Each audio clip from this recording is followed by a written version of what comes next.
16 días antes de la boda, mi teléfono decidió convertirse en un objeto decorativo inútil. Vibraba, se iluminaba, prometía algo, y luego moría justo cuando lo necesitaba.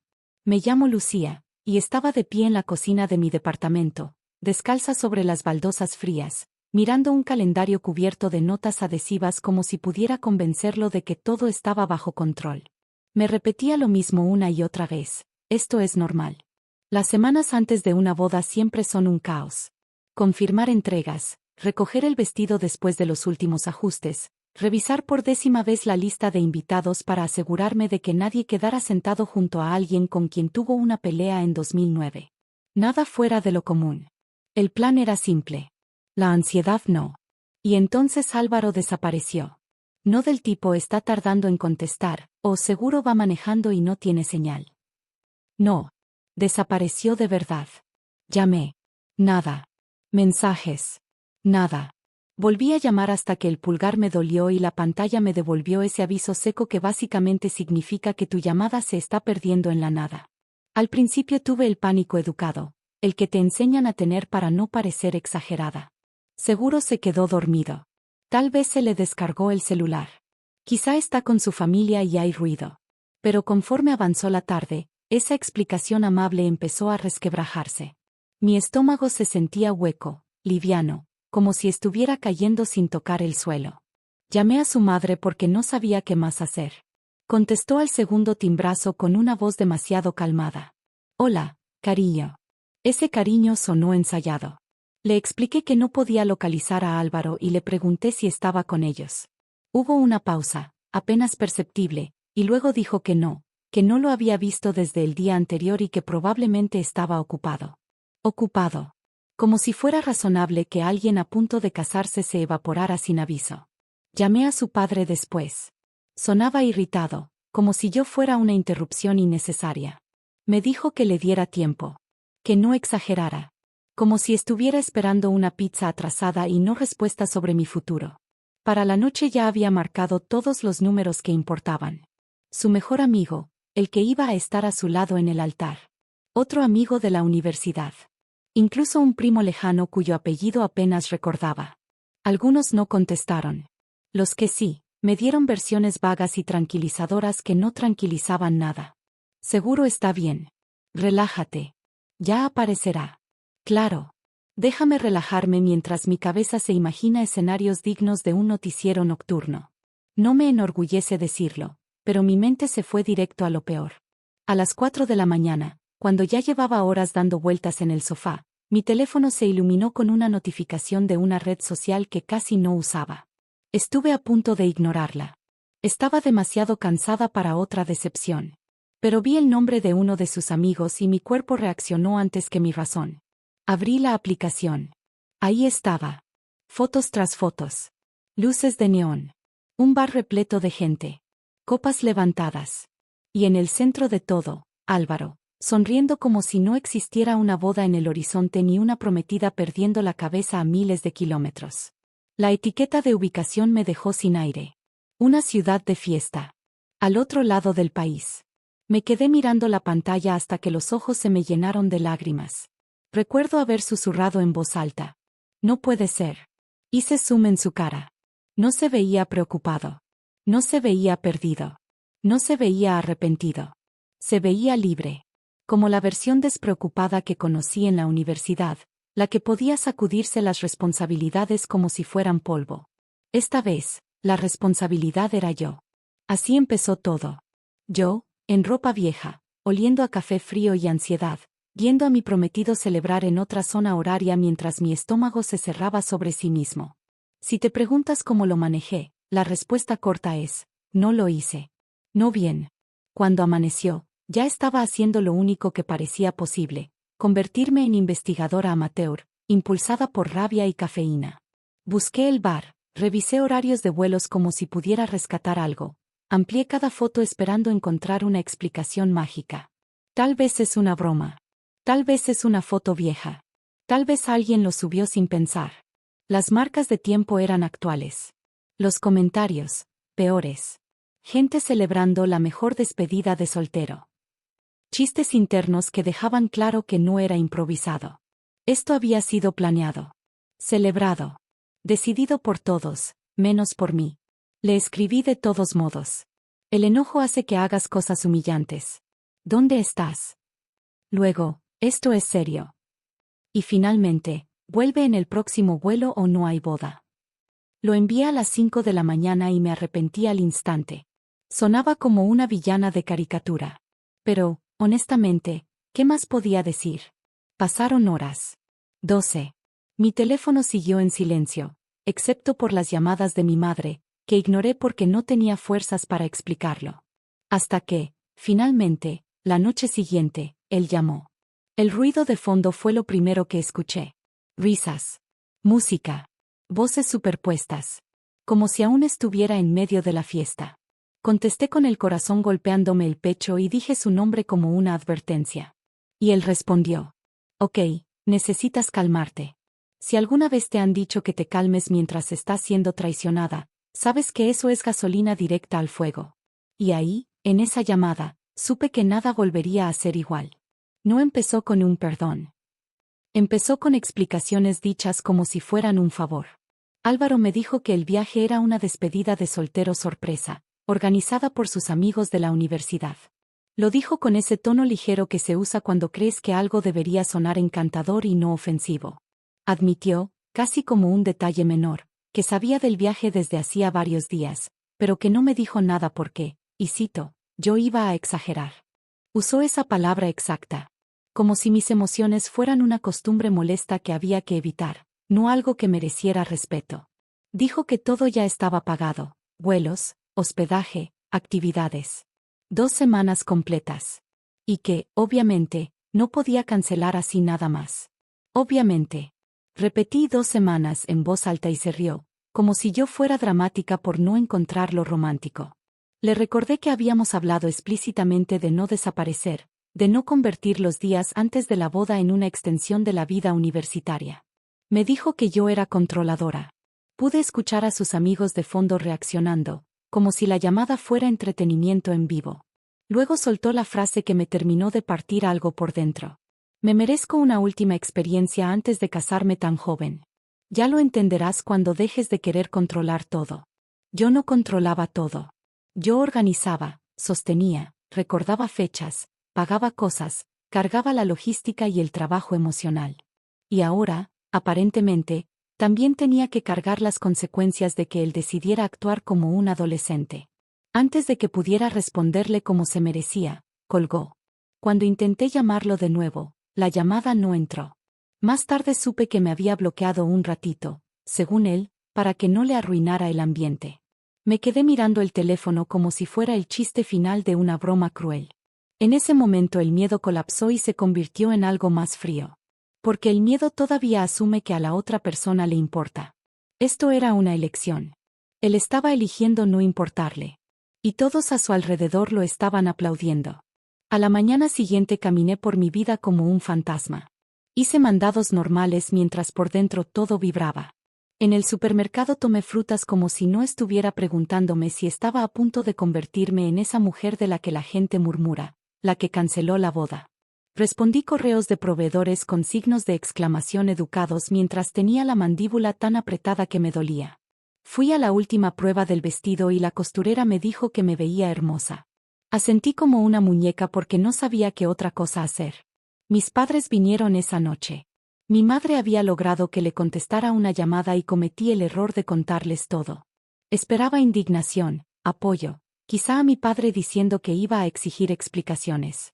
En lugar de eso, mi madre suspiró largo y dijo: bueno, los hombres hacen cosas tontas cuando están nerviosos. Mi padre preguntó si estaba segura de que no era un malentendido. Les mostré las fotos. La cara de mi madre se tensó, pero enseguida entró en modo solución. No solución para mí, solución para la situación.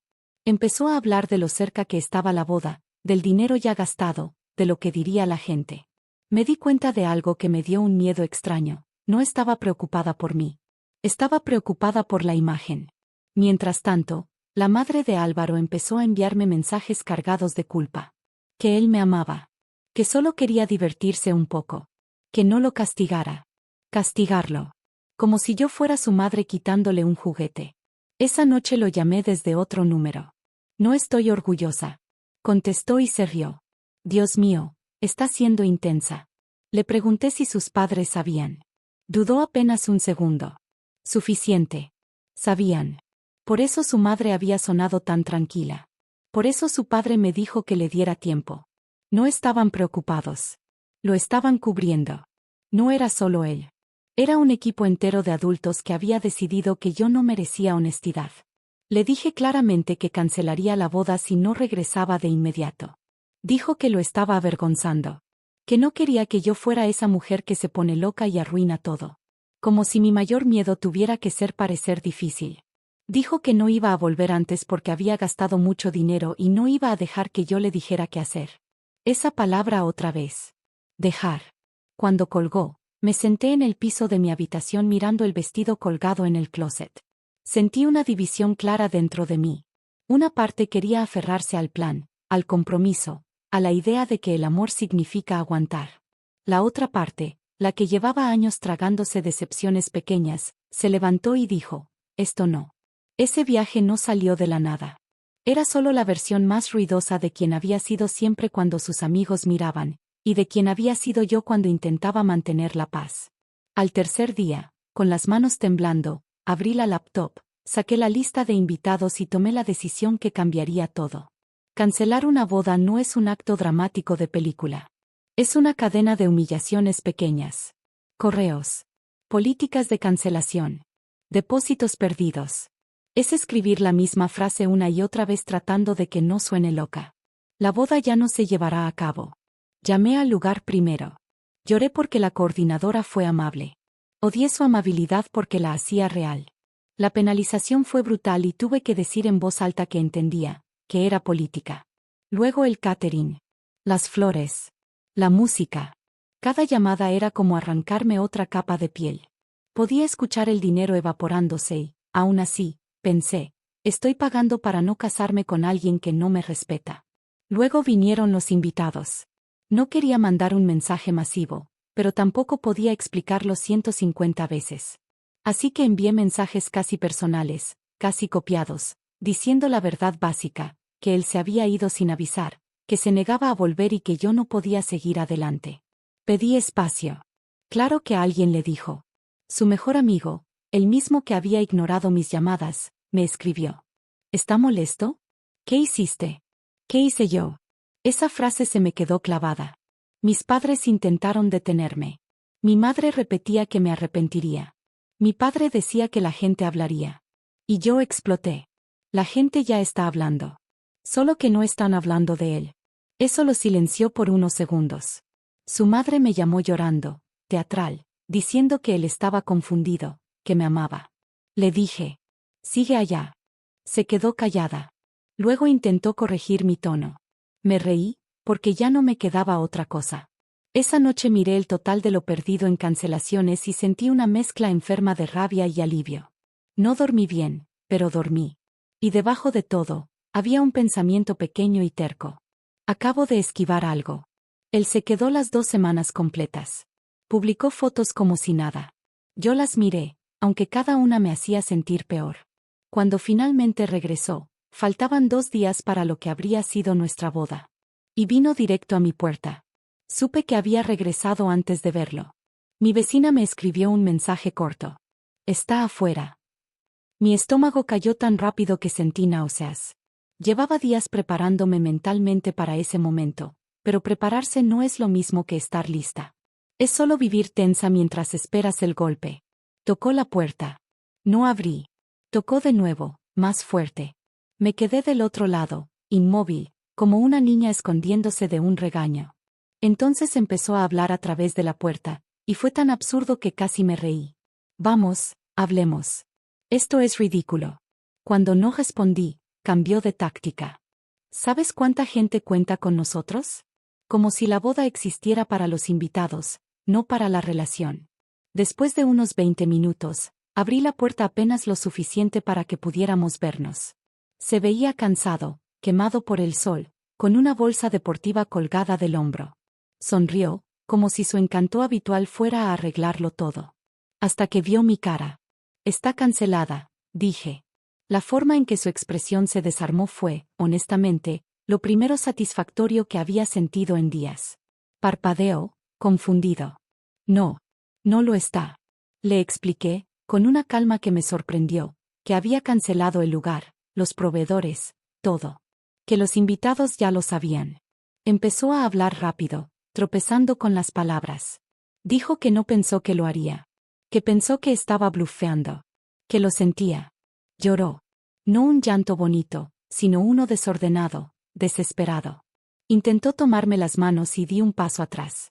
No quería sentir su piel. Ahí se enojó. Dijo que lo estaba castigando. Que estaba siendo dramática. Que estaba tirando 5 años por un viaje. Como si hubiera sido un fin de semana improvisado y no una desaparición con mentiras y bloqueo incluido. No fue un viaje, le dije. Fue una votación sobre si yo importaba. Apoyé la frente en la puerta mientras respiraba del otro lado.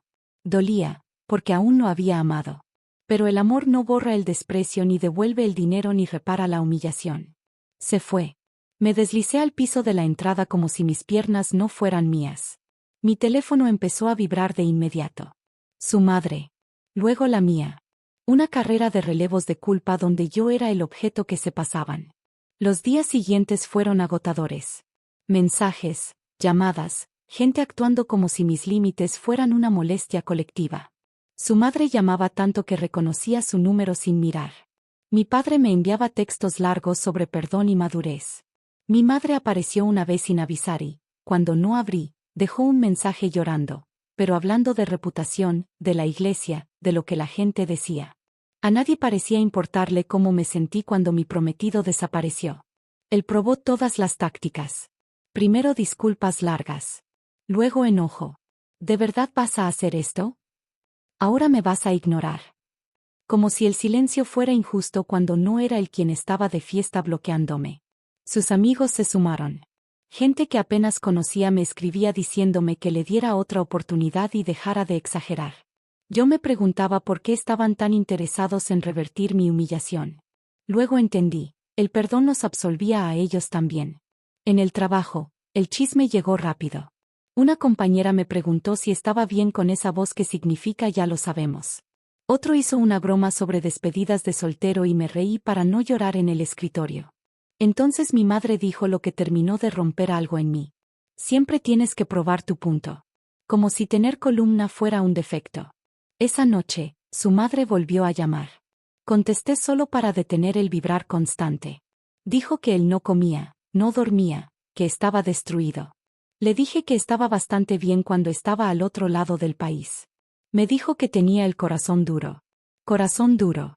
Como si yo debiera ablandarme para que él se sintiera mejor. Le pedí que cubrieran al menos la mitad de las penalizaciones. Dijo que no era justo. Me reí, otra vez, porque la realidad ya se había vuelto absurda. Después colgué y miré mi departamento sintiéndome extrañamente sola. Había esperado que mi familia fuera mi equipo, pero estaban actuando como si yo fuera un problema a gestionar. Me senté en la cama y pensé que quizá crecer no es hacerse mayor, sino aceptar que las personas que deberían protegerte a veces solo quieren que seas conveniente. Lloré. Lloré feo. No solo por la relación, sino por la fantasía de que alguien me elegiría cuando importara. Una semana después, empecé a escuchar la nueva versión de mí. Según Álvaro, yo no lo dejaba tener amigos. Yo era controladora. Yo lo hacía miserable. Al principio pensé que la verdad se impondría sola. No lo hace. Un amigo en común me llamó y dijo: «Está diciendo que eras abusiva». Esa palabra me zumbó en los oídos. Me explicó que Álvaro decía que yo usaba culpa, ultimátums, que lo aislaba. Vi claramente lo que estaba haciendo, no solo proteger su imagen, sino reescribir toda nuestra historia para que su traición pareciera defensa propia. No discutí públicamente. Hice algo más silencioso. Le conté la verdad a unas pocas personas y vi quienes me creían. Fue un detector de amistades brutal. Mis padres no ayudaron. Mi madre dijo que podía ser intensa. Cuando le dije que estaba repitiendo su historia porque era más fácil que admitir que me mintió, se ofendió. Luego me dio un ultimátum. Si no hablaba con él como adulta, no era bienvenida en su casa por un tiempo. La miré y sentí una calma rara. Entonces lo estás eligiendo a él. Estoy eligiendo la paz, dijo. Paz significaba que yo me tragara todo. Bloqueé a Álvaro. Bloqueé a su madre. No por venganza, sino por supervivencia. Cuando mi madre me preguntó por qué estaba siendo extrema, le respondí. Porque nadie más me está protegiendo. A la mañana siguiente desperté y me di cuenta de que esto iba a dejar marca. No solo en mi vida sentimental, sino en mi sistema nervioso. Unos 10 días después recibí un correo de sus amigos, los del viaje. Solo ver el asunto me apretó el pecho. Decía algo como lo sentimos. Era largo, calculado, escrito como proyecto grupal. Admitían que lo habían alentado a ignorarme. Decían que pensaron que yo solo lo estaba probando. Probando. Decían que no regresara temprano para no sentar el precedente de que yo dictaba decisiones. Luego pidieron que lo perdonara porque él me amaba. Cerré la laptop. Más tarde la abrí otra vez y leí hasta el final. Y ahí lo entendí. Esto no era solo sobre un viaje. Era sobre una red entera de personas que creían que mi papel era aceptar. Llamé a una terapeuta. En la primera sesión dije, me siento estúpida, tantas veces que ella me detuvo. No eres estúpida. Estás en duelo. Y tenía razón. Las semanas siguientes no fueron dramáticas hacia afuera. Nadie gritaba. Nadie corría bajo la lluvia. Pero por dentro eran brutales, porque las rupturas no son solo emocionales, son logísticas, y la logística no tiene empatía. Todavía quedaban meses en el contrato del departamento. Teníamos servicios a nombre de los dos, una tarjeta de crédito compartida que habíamos usado para gastos de la boda, suscripciones pequeñas que seguían apareciendo con su nombre al lado del mío como un moretón que no terminaba de irse. Mi terapeuta me sugirió un plan de comunicación estructurada, que básicamente significa escribir mensajes fríos y claros aunque por dentro esté sirviendo. Le pedí una hora para hablar solo de separar finanzas. Respondió horas después. ¿Por qué está siendo así? Luego dijo que no pensaba pagar nada de las penalizaciones porque cancelar fue mi decisión. Leí esa frase varias veces. Era como si se hubiera despertado una mañana y decidido que yo había cancelado la boda por diversión. Le pedí dividir al menos la tarjeta de crédito, porque ambos nos beneficiamos de la planeación. Respondió. Yo no te obligué a cancelar. Esa se volvió su frase favorita. Al final, pagué yo sola la tarjeta durante meses. No porque fuera justo, sino porque necesitaba su nombre fuera de mi vida más de lo que necesitaba ganar la discusión. La paz tiene precio, y el mío fueron intereses. Le dije a su familia que necesitábamos coordinar cuándo recogería sus cosas. Su madre intentó ponerlo al teléfono, como si estuviera mediando una negociación de rehenes.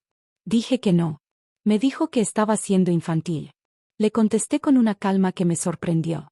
Voy a dejar sus cosas en cajas junto a la puerta. Dijo que yo era fría. Le respondí. Aprendí de los mejores. Se sintió bien durante unos 5 segundos. En el trabajo, mi jefe me llamó aparte y me preguntó si todo estaba bien porque me notaba distraída. No ideal. Mi vida estaba implosionando y la preocupación principal era mi rendimiento en reuniones. En casa, mi madre me llamó para decirme que mi padre estaba decepcionado. Que yo estaba rompiendo a la familia. Le dije que él rompió la relación. Ella respondió. Pero tú rompiste la boda.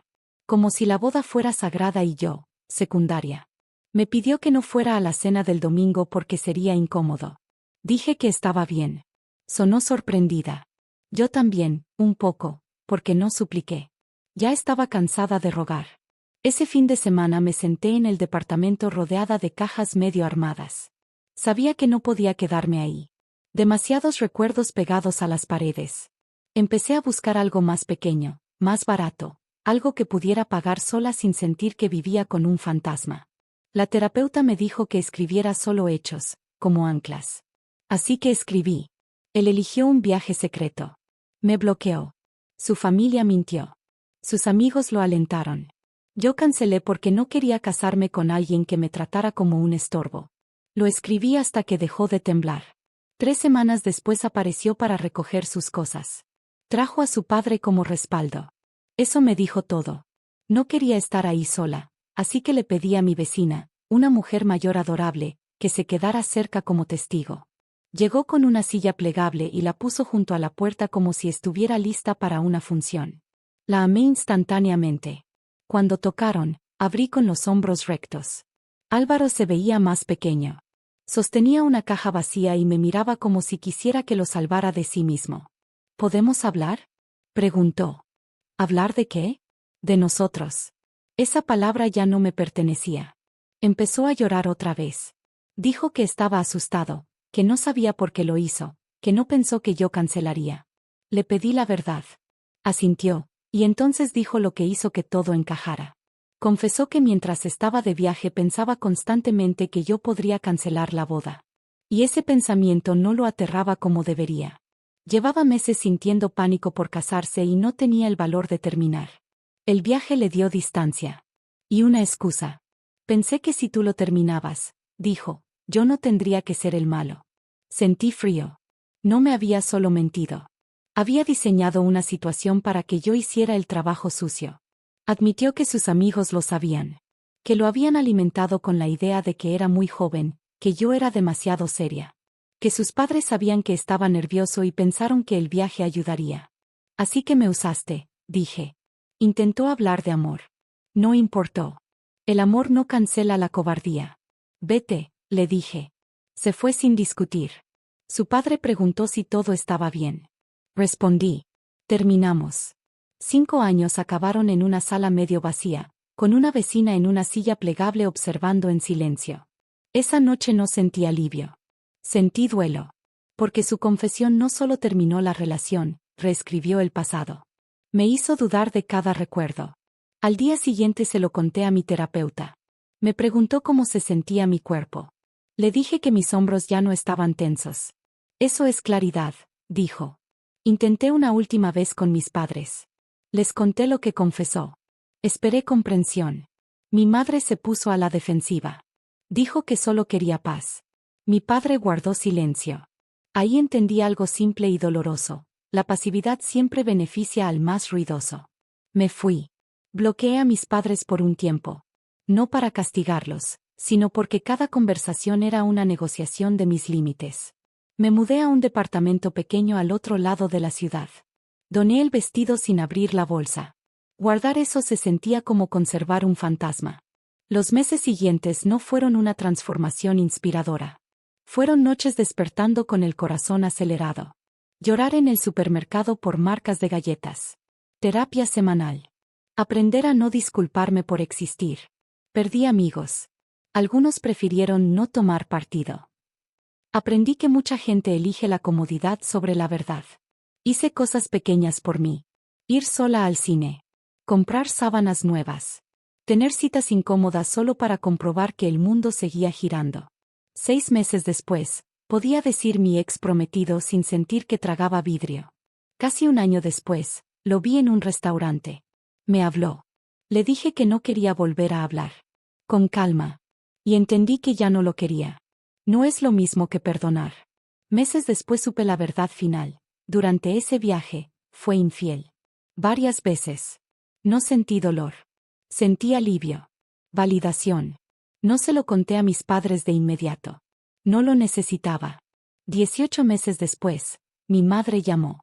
Me dijo que él estaba comprometido otra vez. Esperaba que me doliera. No lo perdí, le dije. Lo esquivé. No se disculpó realmente. Yo tampoco me encogí. Hoy no estoy sanada de forma perfecta. Pero tengo algo mejor, silencio interno. Mi vida ya no gira alrededor de su versión de la historia. Y eso, al final, fue la verdadera liberación. Por favor, danos un like si disfrutaste de este video, y no olvides compartirlo con cualquier persona que pienses que podría encontrar este tema fascinante. Tu apoyo nos ayuda a seguir creando contenido de calidad y nos motiva a seguir explorando historias tan intrigantes como esta. Gracias por ser parte de nuestra comunidad.